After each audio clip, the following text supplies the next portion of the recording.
சுவையும் சிற்பியமும்ல ஆரஞ்சை வச்சு எப்படி சூப்பராக ஒரு கேக் செய்கிறதுன்னு பார்க்கலாங்களா? வாங்க பார்ப்போம். என்னோட சப்ஸ்கிரைபர் ஒருத்தங்க கேட்டிருந்தாங்க. அதுக்கப்புறம் தான் எனக்கே ஐடியா வந்துச்சு, ஏன் நம்ம இந்த கேக்கை ட்ரை பண்ணக்கூடாதுன்ட்டு. ஆனால் ஃபஸ்ட் டைம் ட்ரை பண்ணுறேங்க. அவ்வளோ சூப்பராக இருந்துச்சு. நீங்களும் ட்ரை பண்ணுங்கள். இதுக்கான இன்க்ரீடியன்ட்ஸ் எல்லாம் ஃபஸ்ட்டு பார்த்துடலாங்க. ஒரு ஆரஞ்சை இந்த மாதிரி தோல் மட்டும் லைட்டாக செதறி வச்சுக்கோங்க. அடுத்தது 2 ஆரஞ்சை புழிஞ்சு வடிகட்டி எடுத்துக்கோங்க. இந்த கேக் செய்யறதுக்கு 60 ml ஜூஸ் தேவைப்படுங்க.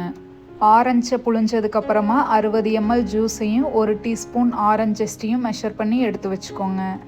கேக் செய்யறதுக்கு முட்டை 3ங்க, சர்க்கரை 135 gram, maida 130 gram, baking powder 1 டீஸ்பூனுங்க, ஆயில் 30 ml, வெனிலா எசன்ஸ் 1 டீஸ்பூனுங்க, ஆரஞ்சு ஃபுட் கலர் ஃபியூ ட்ராப்ஸுங்க. இது ஆப்ஷனல் தான். எல்லாமே மெஷர் பண்ணி எடுத்து வச்சாச்சுங்க. அடுத்தது கேக் செய்யலாங்க. இப்போது நம்ம எடுத்து வச்சிருக்கிற முட்டையை மஞ்சக்கரு தனியாக வெள்ளைக்கருவு தனியாக பிரித்து எடுத்துக்கலாங்க.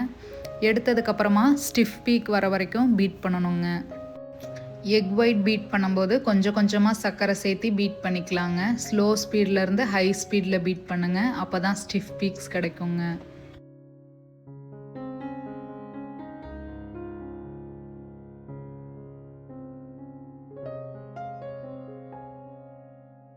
ஸ்டிஃப் பீக் வந்துருச்சுங்க. இது கூடவே எக் யோக்கையும் வெனிலா எசன்ஸையும் சேர்த்து நல்லா பீட் பண்ணிக்கலாங்க.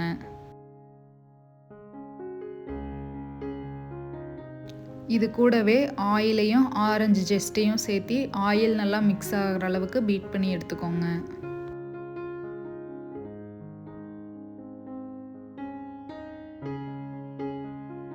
Orange food colour few drops add பண்ணியிருக்கேங்க. இது சேர்த்தும் போது கொஞ்சம் கலர் கிடைக்குங்க. உங்களுக்கு வேண்டான்னா நீங்கள் ஸ்கிப் பண்ணிடுங்க. அடுத்தது மைதா, பேக்கிங் பவுடர், ஆரஞ்சு ஜூஸ் இதெல்லாம் சேர்த்து கட் அண்ட் ஃபோல்டு மெத்தடில் மிக்ஸ் பண்ணிக்கோங்க.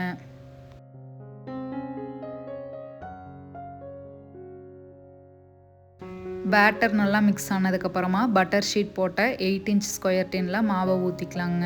இந்த பேட்டருக்கு 6, 7, 8 ஸ்கொயராக இருந்தாலும் சரி ரவுண்டாக இருந்தாலும் சரி எல்லா டின்னுமே சூட் ஆகும். உங்ககிட்ட எது இருக்கோ அதை யூஸ் பண்ணிக்கோங்க. பேட்டர் ஊற்றுனதுக்கப்புறமா ஒரு ஸ்கியூவர் வச்சு இந்த மாதிரி ஏர் பபிள்ஸ் எல்லாம் ரிமூவ் பண்ணிக்கோங்க. பேக்கிங் டைம் 170 டிகிரி 30 மினிட்ஸில் பேக் பண்ணி எடுத்திங்கன்னா சூப்பரான ஆரஞ்சு கேக் ரெடி ஆயிருங்க.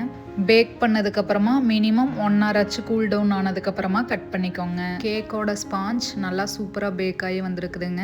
ஆரஞ்சு ஃப்ளேவரோட கேக்கும் சாப்பிட்றதுக்கு அவ்வளோ சூப்பராக இருக்குது. நீங்களும் கண்டிப்பாக ட்ரை பண்ணி பார்த்துட்டு எப்படி இருந்துச்சுன்னு சொல்லுங்கள்.